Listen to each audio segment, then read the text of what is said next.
is Audible. Recorded Books presents an unabridged recording of Diary of a Wimpy Kid by Jeff Kinney. Narrated by Ramon de Ocampo. September. Tuesday. First of all, let me get something straight. This is a journal, not a diary. I know what it says on the cover, but when Mom went out to buy this thing, I specifically told her to get one that didn't say diary on it. Great. All I need is for some jerk to catch me carrying this book around and get the wrong idea. The other thing I want to clear up right away is that this was Mom's idea, not mine. But if she thinks I'm going to write down my feelings in here or whatever, she's crazy.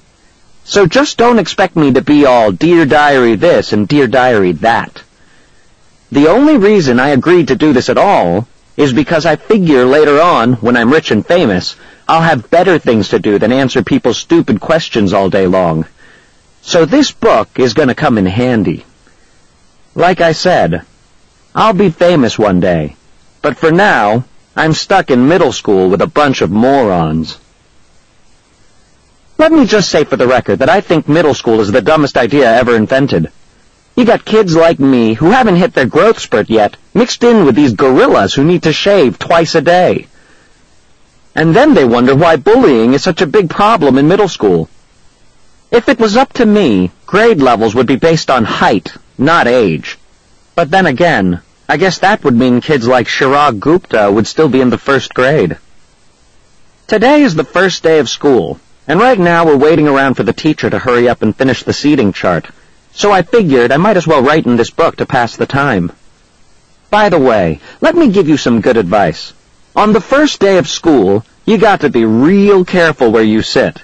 You walk into the classroom and just plunk your stuff down on any old desk, and the next thing you know, the teacher is saying, "I hope you all like where you're sitting because these are your permanent seats." So in this class, I got stuck with Chris Hosey in front of me and Lionel James in back of me. Jason Brill came in late and almost sat to my right, but luckily I stopped that from happening at the last second. Next period, I should just sit in the middle of a bunch of hot girls as soon as I step in the room. But I guess if I do that, it just proves I didn't learn anything from last year, because I ended up passing notes that probably read, "Greg is a dork." Man, I don't know what is up with the girls these days. It used to be a whole lot simpler back in elementary school. The deal was, if you were the fastest runner in your class, you got all the girls. And in the 5th grade, the fastest runner was Ronnie McCoy. Nowadays, it's a whole lot more complicated. Now it's about the kind of clothes you wear, or how rich you are, or if you have a cute butt or whatever. And kids like Ronnie McCoy are scratching their heads wondering, what the heck happened? The most popular boy in my grade is Bryce Anderson. The thing that really stinks is that I have always been into girls, but kids like Bryce have only come around in the last couple of years.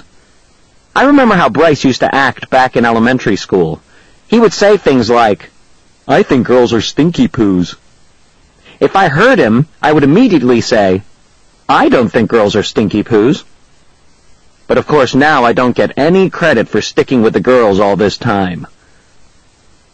Like I said, Bryce is the most popular kid in our grade, so that leaves all the rest of us guys scrambling for the other spots. The best I can figure is that I'm somewhere around 52nd or 53rd most popular this year. But the good news is that I'm about to move up one spot because Charlie Davies is above me, and he's getting his braces next week. I try to explain all this popularity stuff to my friend Rowley, who is probably hovering right around the 150 mark, by the way.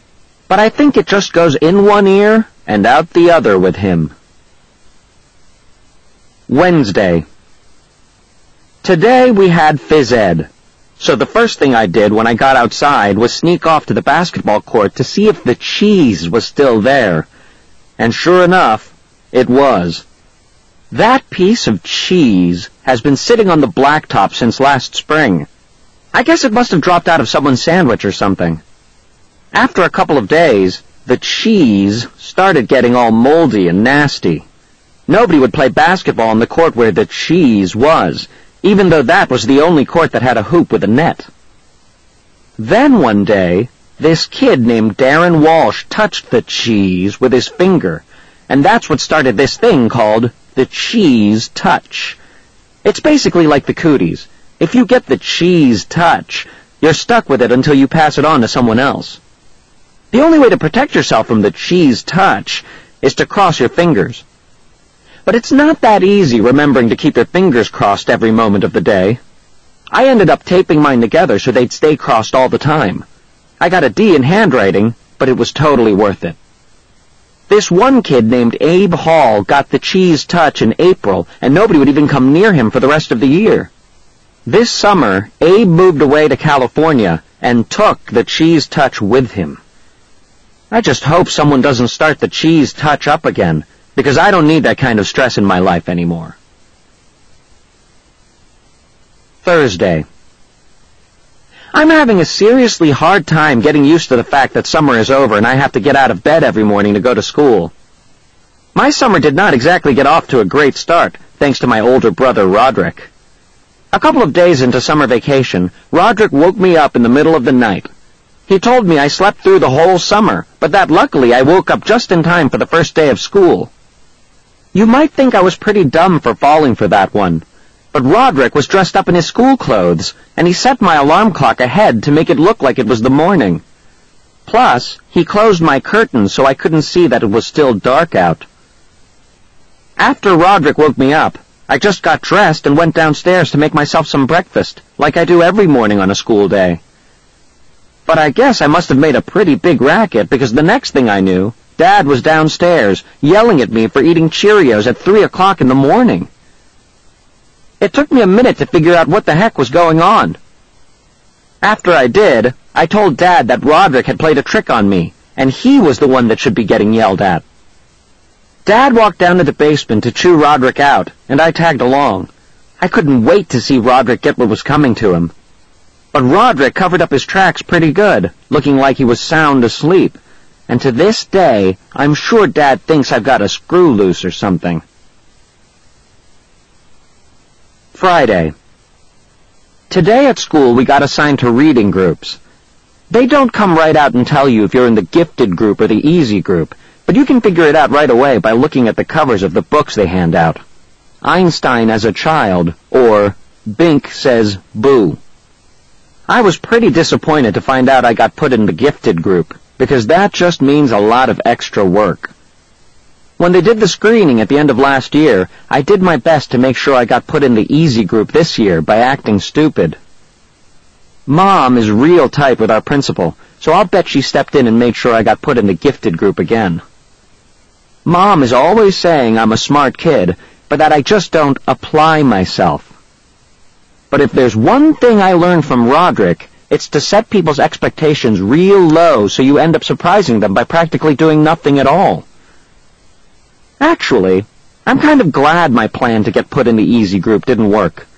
I saw a couple of the Bink Says Boo kids holding their books upside down, and I don't think they were joking. Saturday. Well, the first week of school is finally over, so today I slept in. Most kids wake up early on Saturday to watch cartoons or whatever, but not me. The only reason I get out of bed at all on weekends is because eventually I can't stand the taste of my own breath anymore. Unfortunately, Dad wakes up at 6 o'clock in the morning no matter what day of the week it is, and he is not real considerate of the fact that I am trying to enjoy my Saturday like a normal person. I didn't have anything to do today, so I just headed up to Rowley's house. Rowley is technically my best friend, but that is definitely subject to change. I've been avoiding Rowley since the first day of school, when he did something that really annoyed me. We were getting our stuff from our lockers at the end of the day, and Rowley came up to me and said, "Want to come over to my house and play?"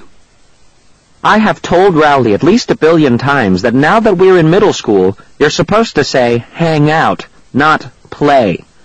But no matter how many noogies I give him, he always forgets the next time. I've been trying to be a lot more careful about my image